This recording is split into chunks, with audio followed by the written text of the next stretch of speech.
Love Inspired Suspense and HarlequinAudio present Love Inspired Suspense, October 2025, Box Set 2 of 2, featuring Texas Ranger Defender by Laura Scott, performed by Emily Sutton-Smith, and Escaping the Wilderness by Carrie Stuart Parks, performed by Samantha Desz, and Trail of Suspicion by Jennifer Pierce, performed by Melissa Moran. Texas Ranger Defender.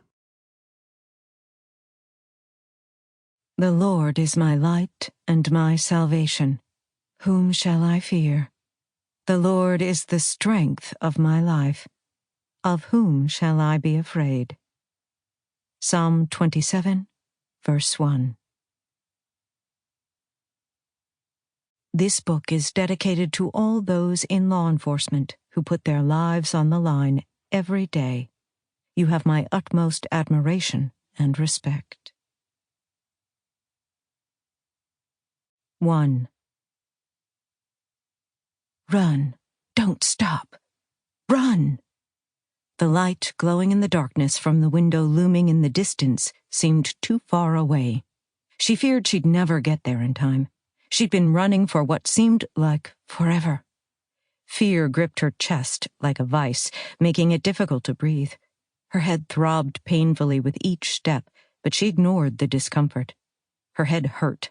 Her entire body hurt, but that didn't matter. Keep moving. Don't stop or he'll find you. Pushing herself as hard as she could, she burst out of the trees into the open.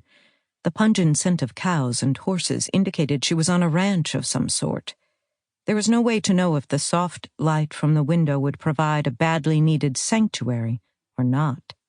As she was in the middle of nowhere, she didn't have much of a choice but to find out. Please, Lord, guide me. Show me the way. The crack of gunfire nearly stopped her heart. Throwing herself to the ground, she frantically searched for something, anything to use for cover. There was nothing but grass, a wooden plank fence, and the ranch house. After several long moments of silence, she sprang to her feet and set off running again in a zigzag pattern that she hoped would make her a more difficult target. With a renewed sense of urgency, gunfire was a powerful motivator, she ducked behind the wooden fence, then managed to reach the side of the house. Rather than going to the front door, she hurried to the lighted window. Peering inside, she saw a tall man tucking blankets around a frail figure lying in a bed. The wave of relief was staggering. Anyone willing to care for someone else couldn't be all bad. She pounded on the window frame, causing the tall man to look sharply at her. Then he quickly crossed the room and pushed the window upward, peering at her through the screen. "Who are you?" The guy's sandy brown hair was cut short, and he wore the typical Western shirt favored by many Texans, along with jeans and cowboy boots. He didn't look the least bit happy to see her. "What are you doing out there?" "I'm in danger." She ignored the first part of his question because her mind didn't seem to be working properly. Who was she? Good question, because her name didn't come to the tip of her tongue. "Did you hear the gunshot? That was meant for me." "I heard it." He scowled, looking behind her. Then he lifted the screen and held out his hand. "Climb in, then."